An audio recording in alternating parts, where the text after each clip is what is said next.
So I'm going to start this off. Abington School Committee meeting, April 2nd, 2020, 12 noon via Zoom. And for those dialing in on the listening line, thank you for dialing in. I want to let you know there is no public comment on this. If you have any questions as this is ongoing, you can email me, Christopher Coyle at abingtonps.org. And I have my phone. I will try to see it, but if I don't get to it during this call, I can always get back to you later on or at some point to answer any questions you might have. The first item on the agenda is consideration of a memorandum of agreement with the Abington Education Association. I'm going to turn it to Superintendent Schaefer. So first, it's good to see everybody, and I hope that everybody is staying safe and well. Obviously, it goes without saying. I want to start, and I'll go through the highlights of the MOA, and then James is going to take a section for special education. Then we're going to leave as much time as possible for Q&A, whatever time people want.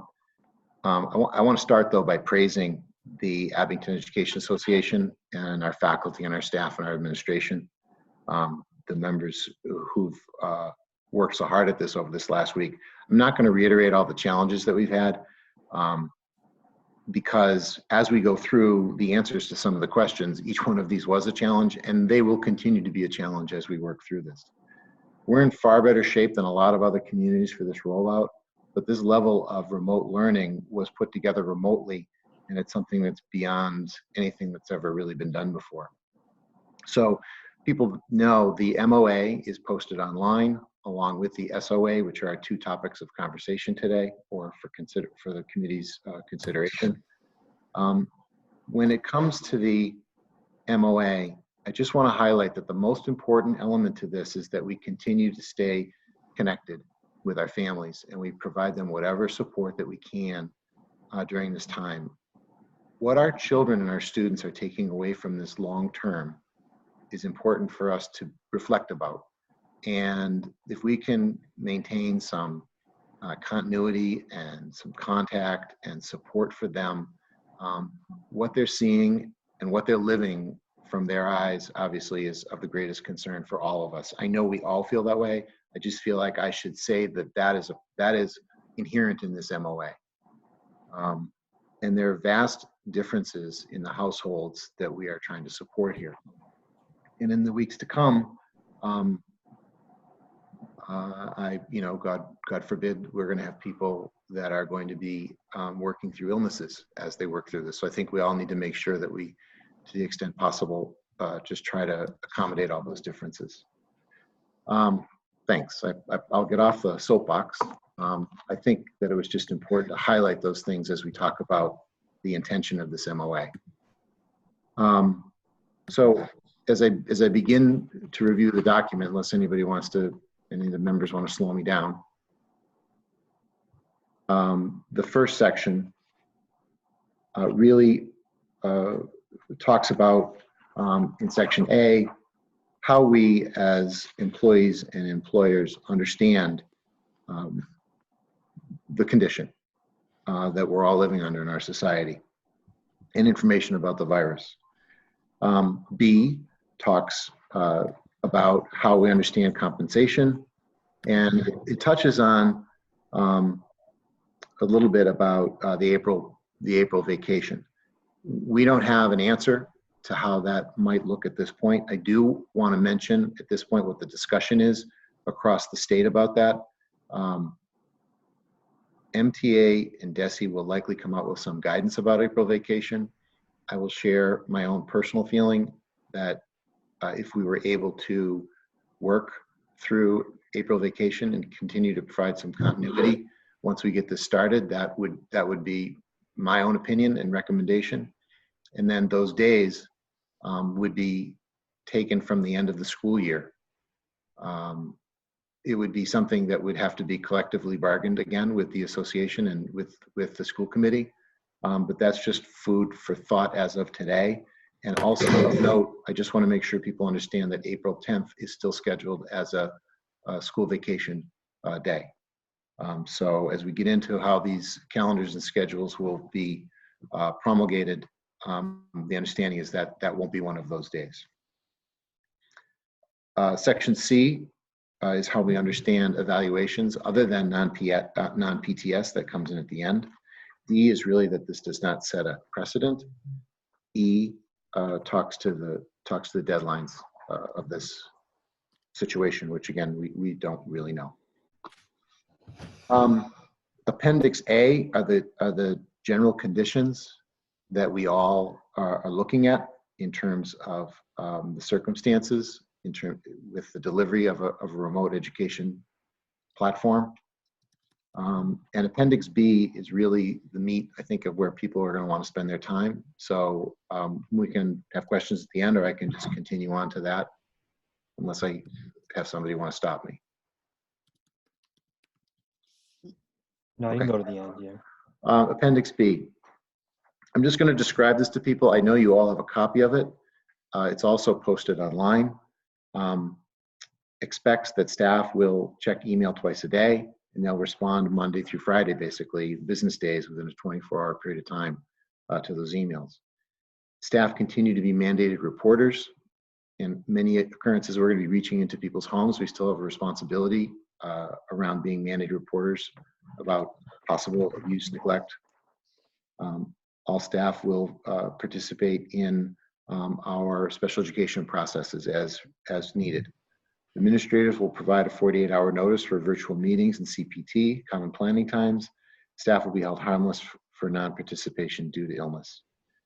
We broke this down by grade level.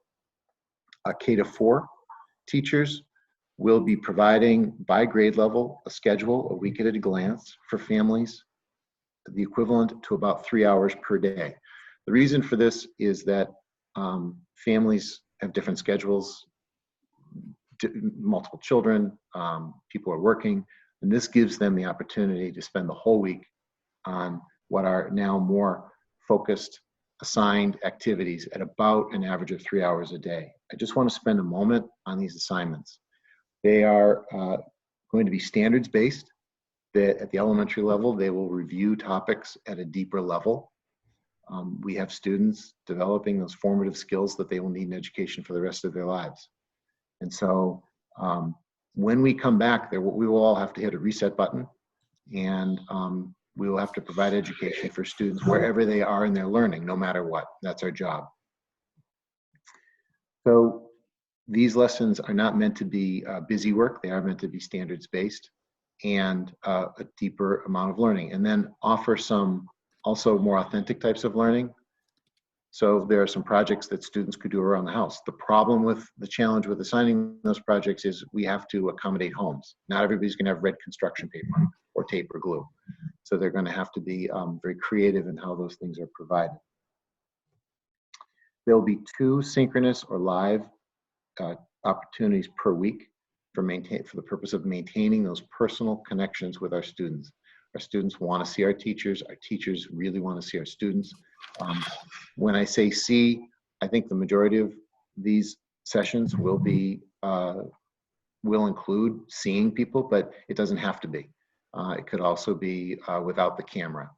I think we need to be respectful of people in homes or our educators with the use of the camera. Teachers will also provide office hours, 1 hour per day. That'll be, families will know what those are, and they'll be providing feedback on these assignments so that students will understand that this is an assignment from the teacher, and the teacher's going to be providing comments and feedback on those assignments. Grade 5 through 6 is is the same as K through 4, basically, in terms of the expectations. There are subtle differences here. K through 2 will be using OneNote, and 3 through 12 will be using Canvas for the delivery system.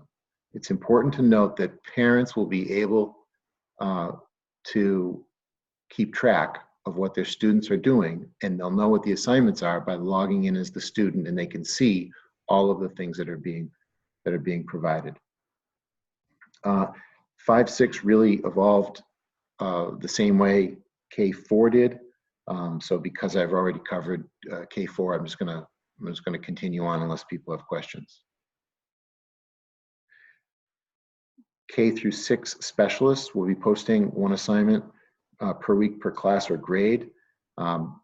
These are teachers that have hundreds of students. They'll also be providing feedback in a timely fashion and submitting work similar to the way the other teachers are, but there will be, it's again, that 1 hour spread out over that 1 week time period by class. All of this will be coming to families either on Friday afternoons for the following week or on Monday morning for that week. Continuing on with 7 through 12, each class again will be given, students again will be given that calendar for the week, a 3 hour per day workload, but this is broken down by subject area. So it's 36 minutes per subject per day.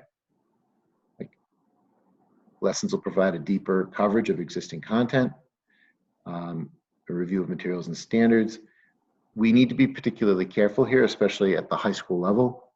New content may be covered depending on the needs of groups of students. We're trying to create a system pre-K through 12 that's one size fits all and yet be limber enough to adjust where we can. So at the elementary level, I talked about students developing formative skills, and at the high school level, we have students that are going off to college and AP or career, and this is our last opportunity to provide them what they need. So we can't tie our hands with not being able to provide new information to those students. Teachers will hold online office hours, 1 hour per day, scheduled to be posted. Feedback on assignments will be provided in a timely fashion. Our guidance counselors and adjustment counselors and school psychologists at the high school will post and hold office hours for 15 hours per week, 3 hours per day. They'll also be communicating with regard to their caseloads at least once per week. So our student support teams will be working with our administration. At this level, we have concerns about AP. We don't know what the MCAS testing will be at this point, other than it's probably going to be thrown out. I don't know that for this period of time, but there's still the college application process. So there's a lot of work for high school guidance, adjustment counselors, and school psychologists. School psychologists, and this is more pre-K through 8, will be a part of the special education process. We also, obviously the high school also has to be adherent to that. But our involvement of our school psychologists, the high school is more involved with the guidance counselors, adjustment counselors in terms of those other types of responsibilities, so we broke it out there. Department heads and directors will be holding weekly department meetings, and we'll be continuing to plan with teachers and assist them with planning. There's a lot of professional development that's gone on this last week with regard to providing an online learning platform. So during this last week, all of these things have been taking place with planning. It's been a very busy week. We are connecting with all of these people in terms of our curriculum leadership and appreciate the work that they've done for us. There's still work with NEASC, Vision of a Graduate, and action plans that we have to maintain. Curriculum coordinators will also be working with the Director of Curriculum Instruction and all of us and principals to help support our teachers in the delivery of this method.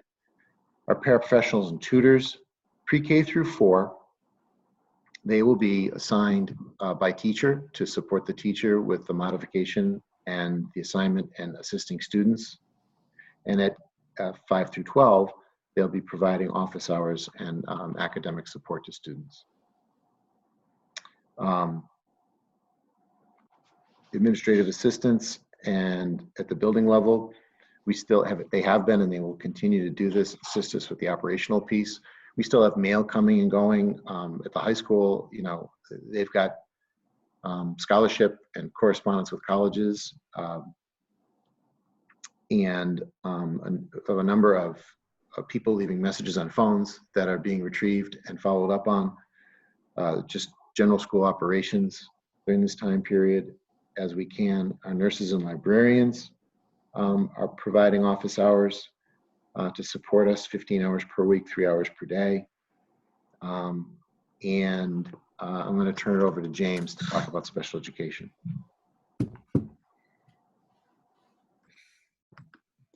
All right. Hey, everyone. Hey, James. Hello. All right. So feel free to stop me if any questions come up. So this section of the MOA pertains to special ed teachers and related service providers.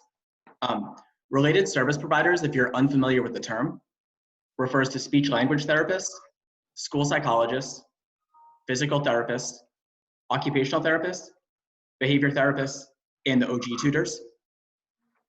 The big picture when it pertains to special education and related service is that we're committed to serving students in their IEP goal areas during the COVID-19 closure. So we recognize that IEP services will need to look different in a remote learning format. So the time and method that your child receives special education will just look different in this format than it did during when school was in operation. The State Director of Special Education identified 4 different methods that we can provide special education remotely. These areas are assignments and packets to be completed individually or with apparent support, resources for families, active outreach and consultation with families, and direct service to students. One other consideration for our special ed population is that the student population is uniquely vulnerable to regression due to the missed instruction and schedule change. So all of our services will begin by revisiting and restoring previously taught skills. Then, at the clinical judgment of the service provider or special ed teacher, if a student's ready to learn new skills and engage new material, they'll start doing so.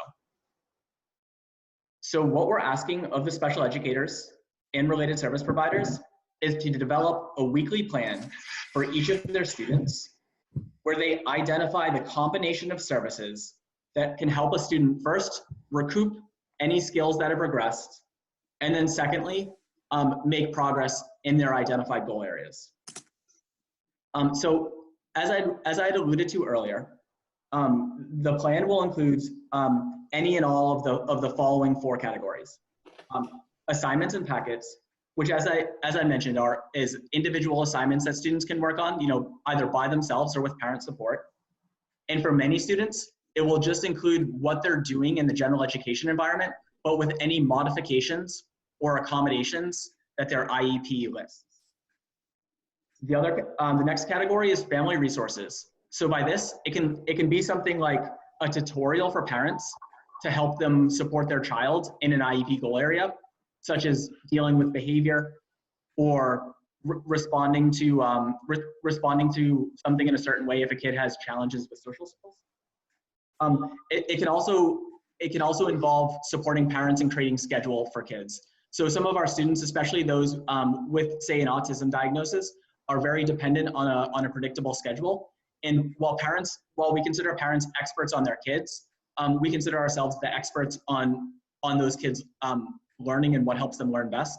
So for many parents, we may just help them create a predictable schedule for their children. The third area is active outreach. And this is something that is mandatory for our special educators at least once a week for every child on their caseload. So this will entail reaching out to the family either by phone or through email to check in, discuss progress, and troubleshoot any challenges that are coming up. And the last category of service is direct service.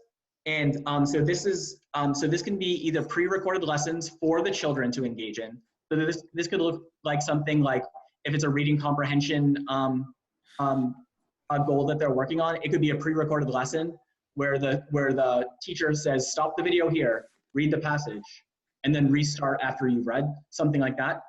Or it can also involve direct live time, virtual, simultaneous services, kind of like what we're doing right now using Microsoft Teams. We recognize direct service really as the heart of special education. So over time for each student, we're hoping that you and your family will just see more and more of this over time. Some other requirements we're making of our special education department that are listed below include just courtesy advance notice. So if the special educator or related service provider plans to arrange a phone call or provide direct services to a child, we just ask that that the educator or related service provider contact the family at the start of the week to let them know when that will be, just as a courtesy. We're also making documentation requirements for the special ed teachers and related service providers. So this is for your benefit as families, so you can know exactly what took place during the time of the COVID-19 closure with respect to special education. Also, as meetings start to resume, you're going to have to make decisions about whether a student requires compensatory services for this lost time, or if a child may need extended school year, or just what plan should be in place for the student for the year ahead. So that's why we're making sure that that teachers and related service providers document their weekly plan each week, and also make an archive of any electronic communication they had with the family and any electronic resources they used. Additionally, we are requiring that all our special ed staff and related service providers have 1 office hour per week. So as I mentioned earlier, they're going to be reaching out to families at least once a week. I imagine in many cases, if not the overwhelming majority, they'll be in touch with families much more often than once a week. But some families have different communication styles and may feel hesitant about reaching out to the teachers or related service providers. So we just wanted to have that 1 office hour per week so that families could know, hey, the educator or related service provider is available at this time. Please feel free to reach out to them through email. And last up, for IEP meetings, at the moment, IEP meetings are currently paused because we were awaiting guidance from DESE and our legal counsel. And this was the practice of all regional school districts as well. But after a discussion with our legal counsel yesterday, and the advice that we anticipate getting from the state special education director tomorrow, we will be resuming IEP meetings likely as of next week, just as long as we can kind of get our processes in order. And so if your child's IEP is intended to expire at some point during this closure, then you'll be invited to an annual review meeting. If you feel uncomfortable participating virtually, or you just feel like that's not the right format to make decisions for your child, we'd be more than happy to delay that meeting until we resume. But we do want to make these meetings available to parents because some parents may just want to get the process started. So that's everything related to special education that is detailed in this MOA. Thank you. Thanks, James. Yep, thank you.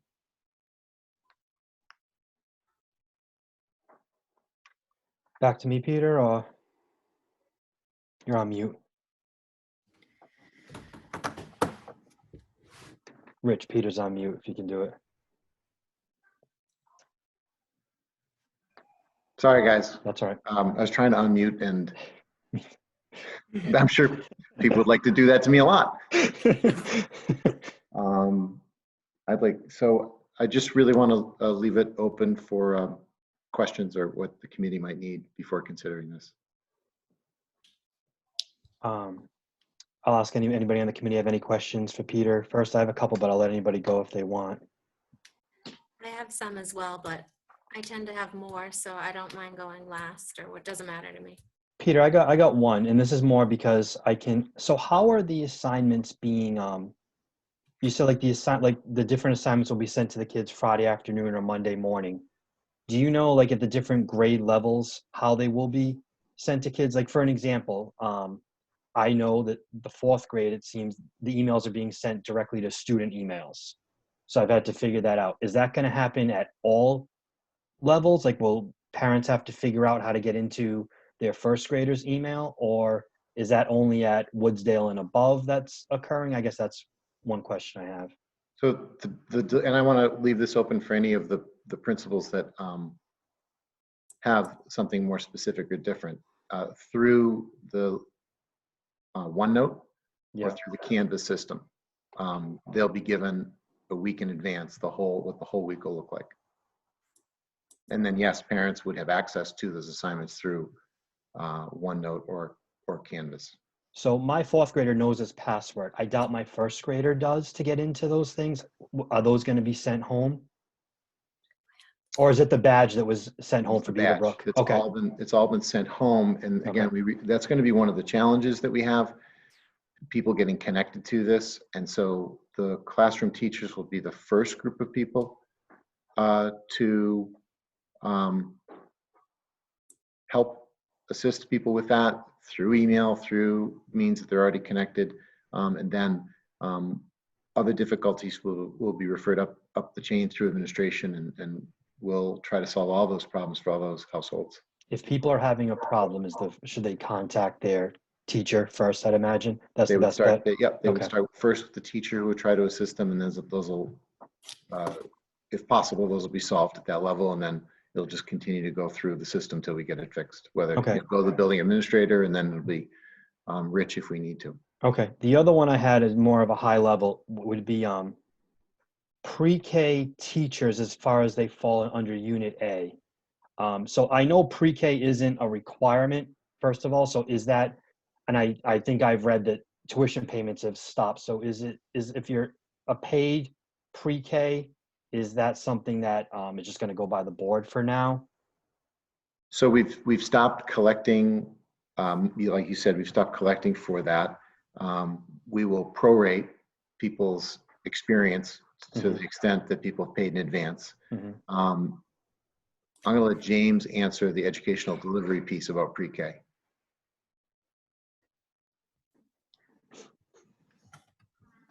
All right. I was just waiting for the mute. Yeah, not here. Yep. So the plan is that the preschool teachers will be providing sort of overall classroom weekly plans for those students who are tuition in students, for them to engage. And then for the individual students, I'm sorry, for the students who have disabilities and are supported by IEPs, they'll each have individual plans according to the process I described earlier. But if you're a tuition-in student, even though you're not paying tuition, you're still going to have the opportunity for this enrichment. Yeah, I think I got the special ed part from what you talked about. It was more the tuition-in ones who had come in. That's what I wasn't sure about. So thank you, James. Yep, you're welcome. I think those are my two high-level questions I had. So open it up to anybody else on the committee if they have any. Chris, can I jump back? Yeah, go ahead, Chris. Yep. So Peter is correct that the clever badge information that was sent home will allow students to access some of the digital work that they need to do online. K2, teachers will be emailing the OneNote links and information to parents. Okay. Because our students' email accounts through Microsoft are not active. Okay. Thank you, Chris. You're welcome. I have a question. So, Peter, can you just speak to how the lessons are going to be taught? I know you said that there'll be things posted through Canvas for the older grades 7 through 12, but can you just speak to how, like, they're going to be video lessons or recorded or live, or just how that's going to work? It's really going to, it's a good question. It's really going to be all of the above. And so depending on the best way to deliver the information, the teacher will have the discretion to provide synchronous, which is live, asynchronous, which is recorded, or simply provide information in another format online that would be the best way to guide students through the experience. I mean, you can create presentations on PowerPoint with a voice. It's not, or Sway. You can, if you've ever seen the way some of the instruction takes place on Khan Academy, it can go that way, or it can be even more simplified in terms of something that's communicated in a written form and sent to students. Communicated electronically in writing. So I think it's going to be all of the above, depending on the circumstance. So they'll get that on either Friday afternoon or Monday morning, so they'll know what the week, if there's going to be a live lesson at what time, when to log in, and so they'll have all that planned. Correct.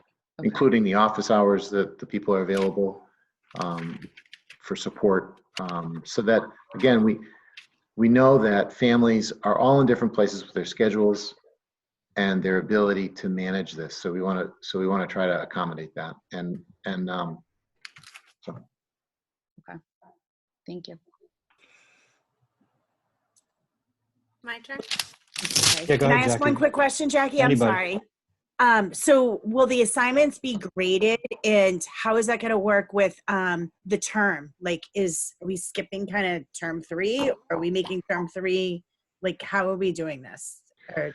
So I want to leave room for Dr. Sullivan to add or take away from this if I get it wrong. To date, what we're looking at is the possibility at the high school level with other South Shore communities. A meeting that Terry's going to be engaged in tomorrow with the South Shore principals to talk about how the grading is being handled at the high school level. It's likely that it will be more of a pass-fail format, again, at the high school level, with weighted differences depending on previous semesters, quarters, depending on how long we were in school or not in school.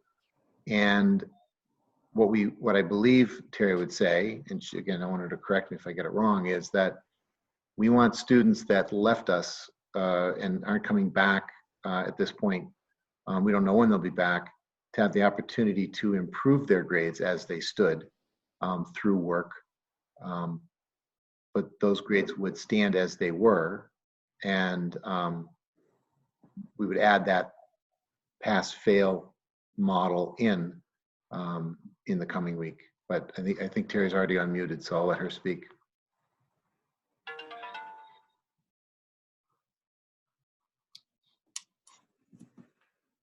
Dr. Sullivan, did you have anything to add, or did Rich just do it just in case?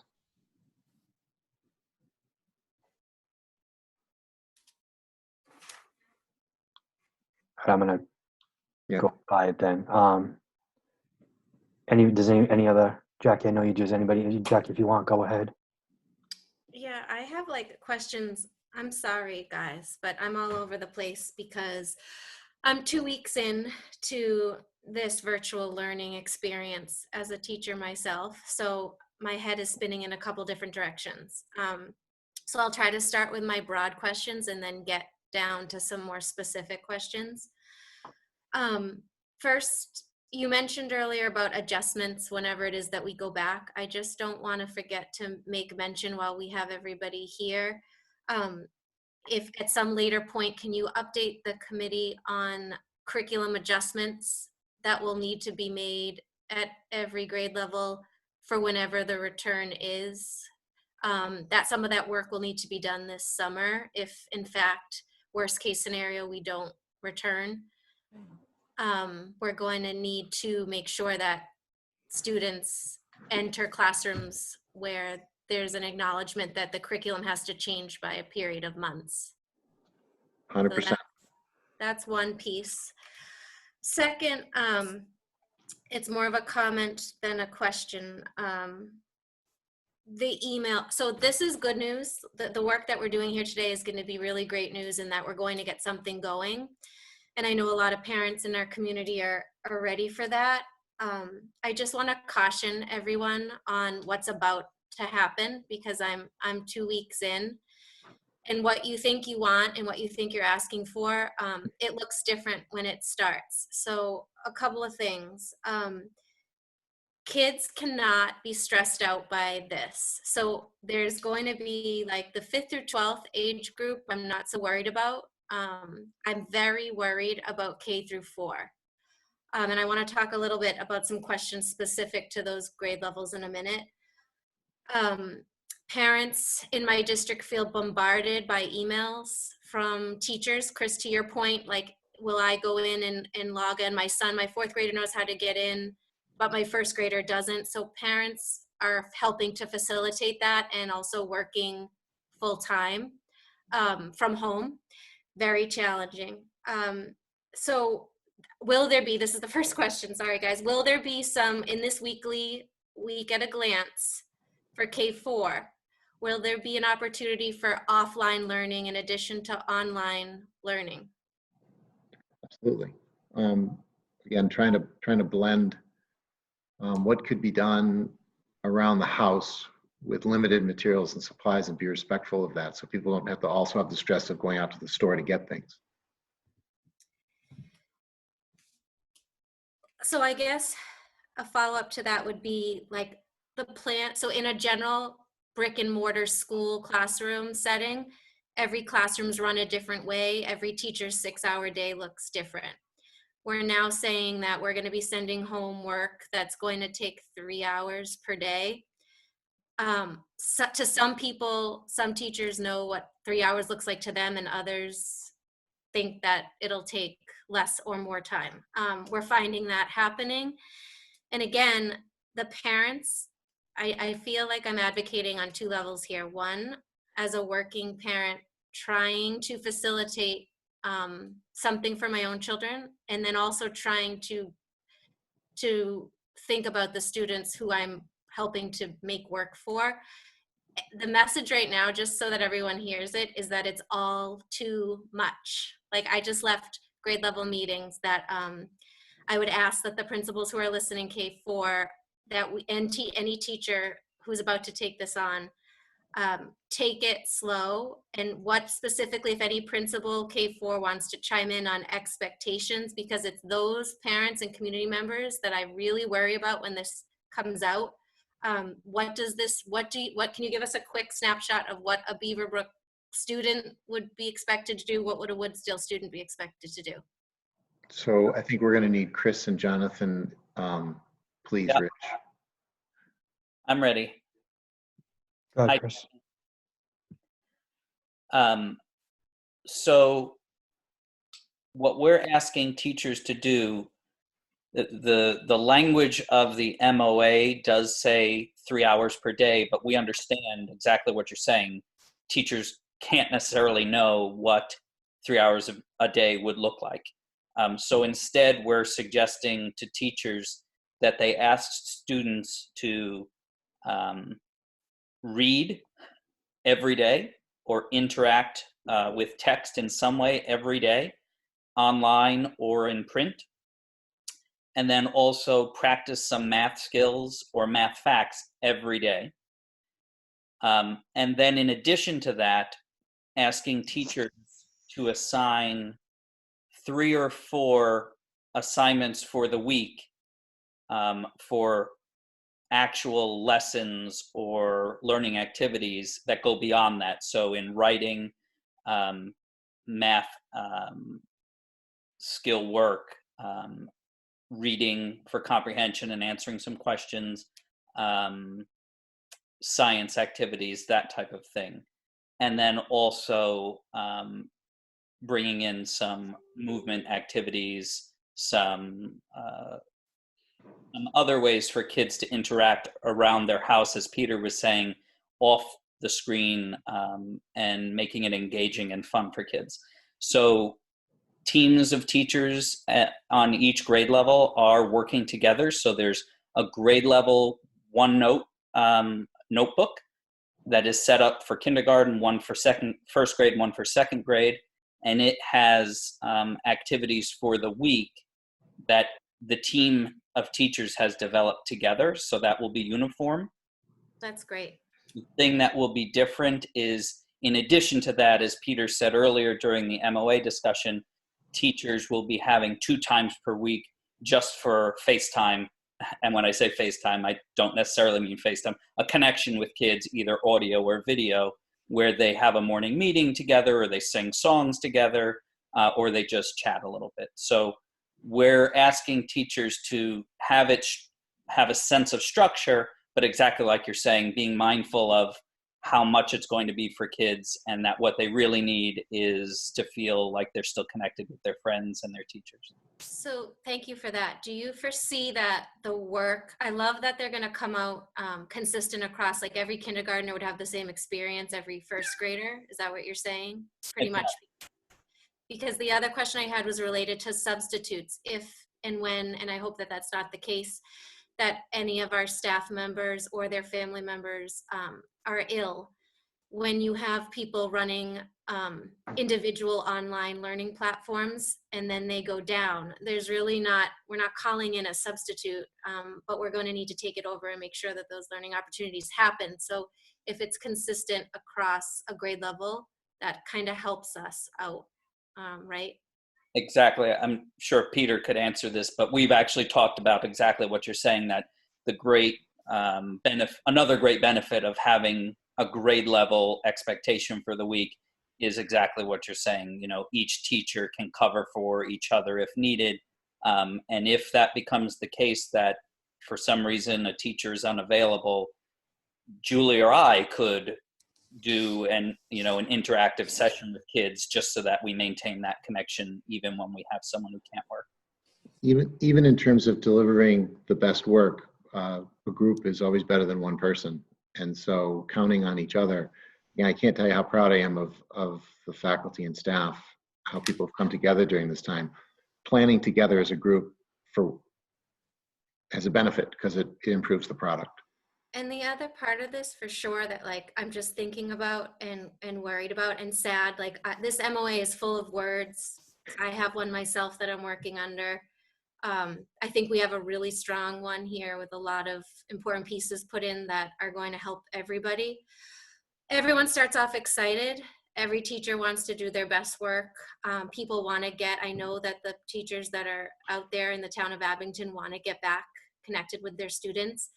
The stamina as the weeks go on to do what we're asking them to do.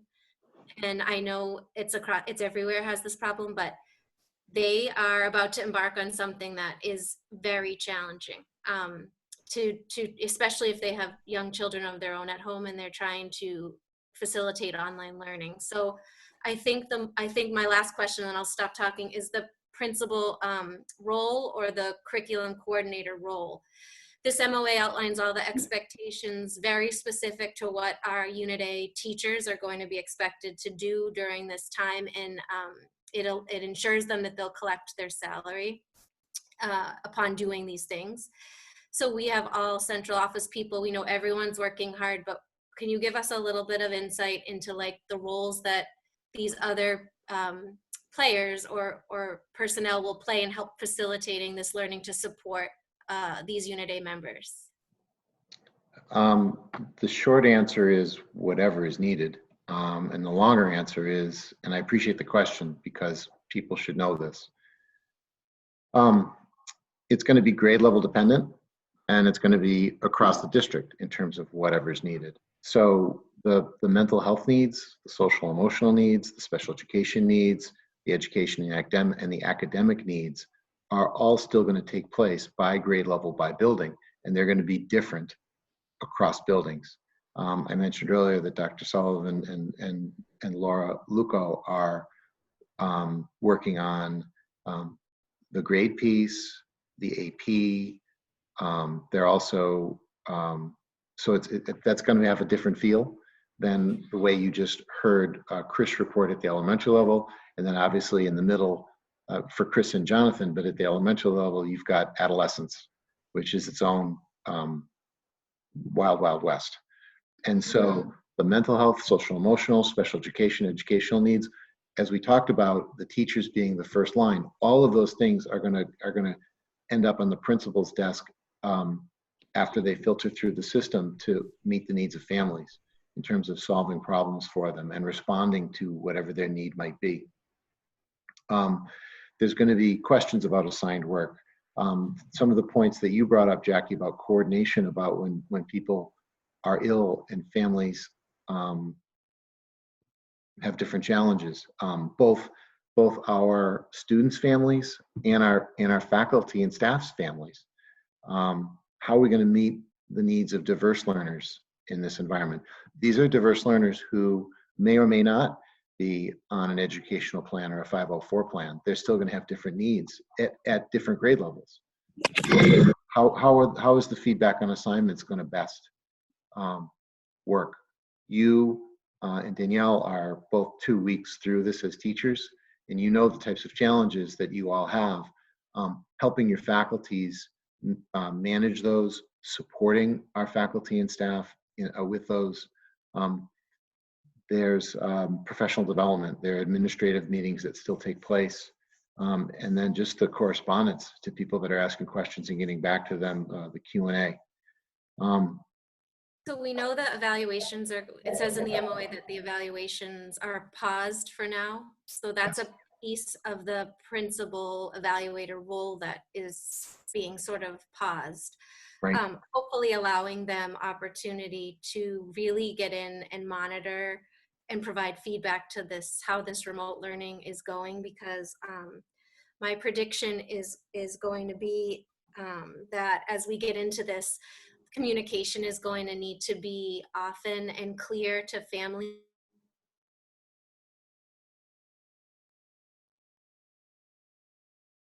Jackie, you broke up at the end. I think she's frozen. Yeah. Maybe I've experienced bandwidth issues from individual phones or internet. Just the producing of the work that gets sent out, and oh, sorry. We can hear, we could just hear you. I think that communication is going to just become really important. I think that I want to try to eliminate, quite honestly, like the outpouring of frustration that may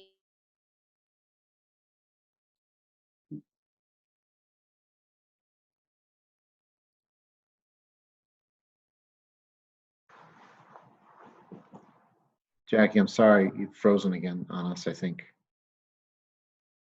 about what needs to be adjusted.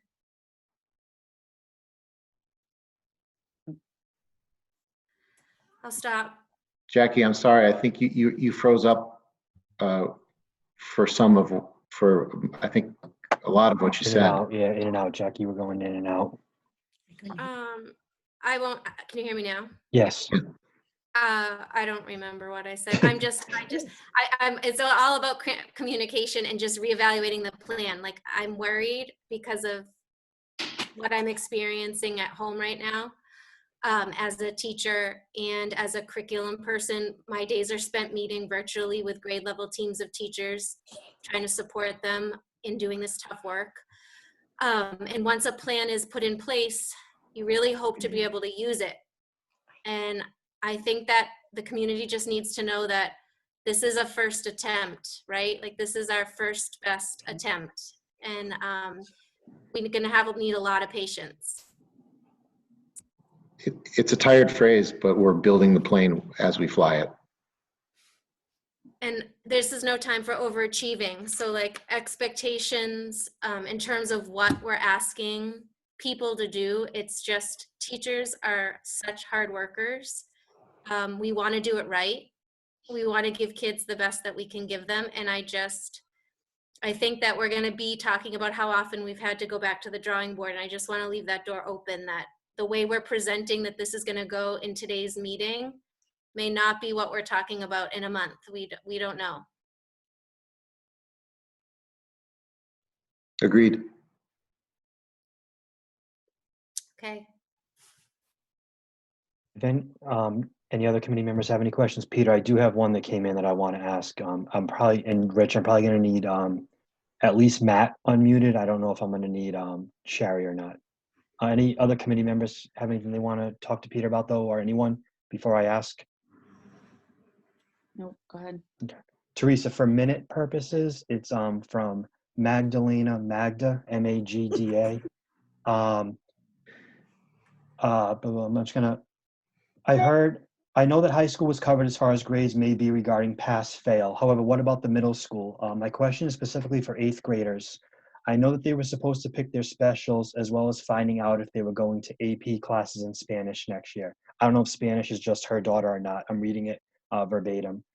I think I'm covering a wide range of parents in 8th grade with this question. Also, I noticed that 2nd semester grades have been closed. Does this mean 3rd semester will also be a pass-fail? Hi, Chris, can you hear me? Yes, we can, Matt. Good to see everyone. Me too. So 2nd semester grades did close and the teachers have all just completed report cards. So I will be sending out a message to families that they can see those grades online. And we can't print physical report cards, and we can do that when we return for those people who need them. As far as those other pieces go, the course selection for next year, Caroline McDermott, our guidance counselor, is currently working on that with high school guidance counselors to develop a system for those specialist classes to be chosen, the electives for grade 9. Not sure exactly how that's going to look just yet, but we are looking to try and get that information as soon as we can so those schedules can be built. The Spanish is also well underway. That was actually well underway prior to the closure due to COVID-19. Okay. I don't know if I missed other parts of that question. I think I got most of it. And Matt, and Magdalene, if you're still listening, if not, she can obviously feel free to reach out to you or Sarah on questions, or the guidance department on questions regarding things like that too. I don't know if it might not be a specific 8th grade teacher question for something that may relate to next year. Yeah, absolutely. We're checking the voicemails at school. We're available through email constantly. So any questions that come our way, we'd be more than happy to answer. And then if they deserve to be, or if they need to be put out to a broader audience, I can put that in a larger communication. Okay. Thanks, Matt. And I just got the thing, if that was good enough, that was good enough. So thank you, Matt. No problem. Peter, that's all I have as far as, that's the only question I had come through during this part. I want to mention, anybody who's listening, any questions that come after this, feel free to let me know. And depending on the nature of it, we can either reply with a quick email, or if it's something that has to be more done in terms of a school committee meeting, it'll be answered at the next meeting that we have. Could I just Yeah, say go one ahead. thing, Chris? Yeah. I want to underscore Jackie's point about this being new and how important it is to remember all of that. And another thing that you had said is how much the faculty and staff miss doing the job that they want to do with kids.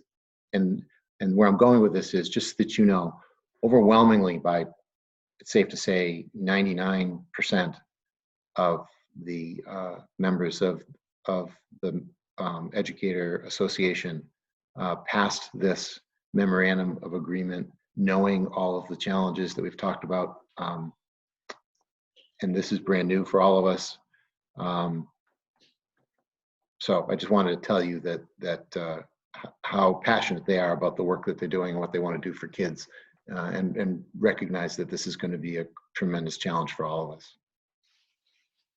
I mean, yeah, I think everybody almost agrees on that. And yet, thank you to the staff. I know it's a huge undertaking that's completely different to anything any of us have done in any job. I mean, I'm stuck the same way. The kids at home and trying to work, and I know I'm gonna have to help them as things come across. That said, if we don't have any other questions on the topic, I'd like to ask if anybody in the committee would like to make a motion to pass this memorandum of agreement with the AEA, and then a second after that. I'll make the motion to pass. I'll second it. All in favor? Let's do one at a time, just so Teresa can get it for minutes purposes. I'm yes. Yes.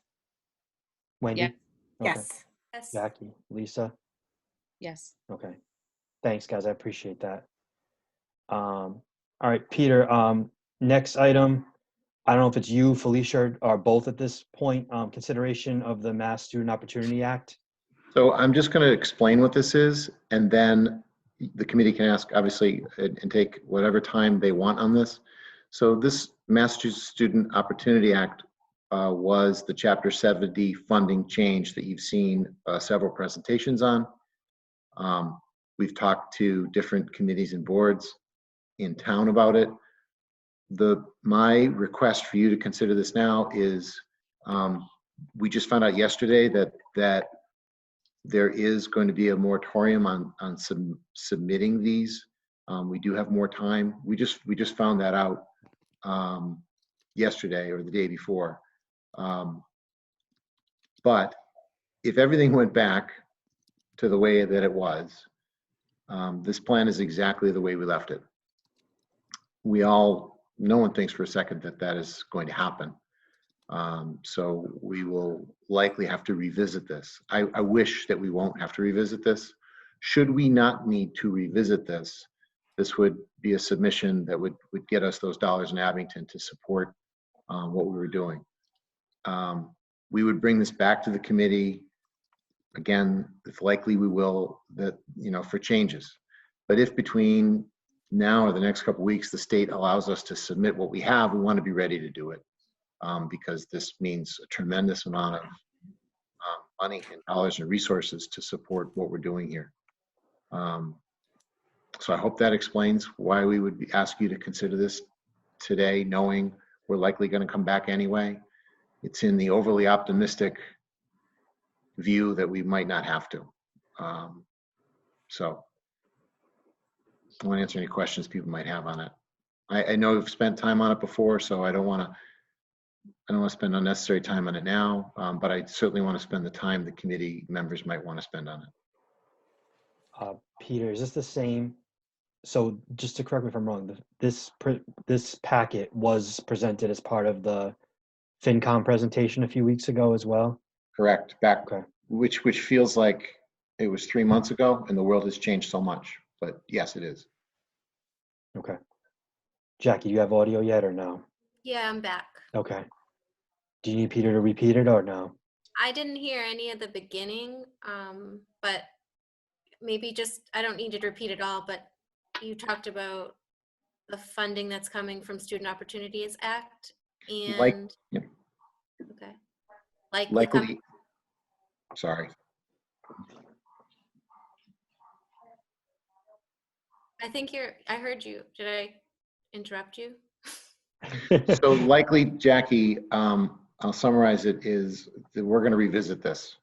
But should we be blessed enough that we don't have to revisit this? We want to be ready to submit and get these dollars if we can. Right, and this is the first time we've seen the breakdown of how the money would be appropriated? You saw the breakdown not on this form. This is what was presented to you before, worked into the form and the template that Desi has for us. So some of the dollar amounts here cover health insurance, employee health insurance, and things like that. Mm-hmm. Before, you just saw the positions, okay, and a breakdown of how the money would be spent. Peter, it's the biggest part is funding those new positions where whatever, I forgot how many positions it was at this point. I know I can't flip through it right now and find it, but it's those new positions that we wanted to add as the top priority positions, right? It is both new positions and things that we are currently doing in our budget, but the majority is new positions. Okay. And So regardless if the deadline has changed to submit this, it was prior to be April 1st or whatever, we wouldn't have to change anything on this document to have it resubmitted at a later date. It would all be staying the same from what we would be submitting. Is that if correct? we have an opportunity to submit it, and I think we need to unmute Felicia, please. If we have an opportunity to submit it, we would submit this because we want to take the money from the state to support our kids. And I know that the landscape's going to change. So it's likely we're going to bring this back to you as it changes. It's almost if, go ahead, Felicia, I'm sorry. Yeah, if the SOA money to Abington will be $1,033,000, then we're going to submit it as presented. If that number decreases because state aid decreases, then we would have to bring it back to the committee. Okay. And reevaluate where we are.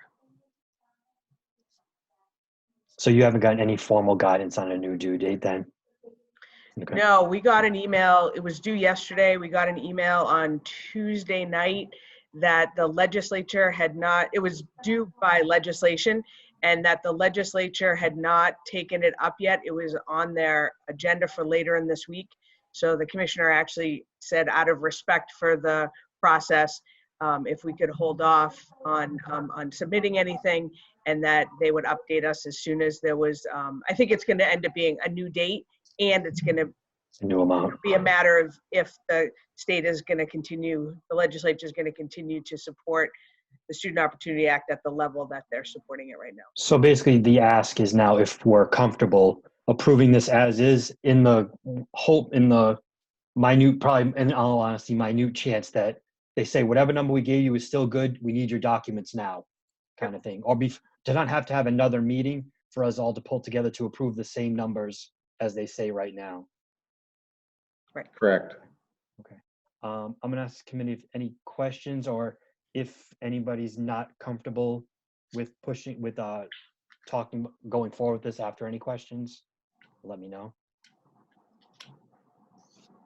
Well, like I said, I was there. It was I missed the beginning, but it was part of the presentation to the finance committee, the town finance committee. They understood that in talking with them and the town manager, that money was geared to be used towards education. That's why the town was getting that money to begin with. So they were in agreement with much of what was on there.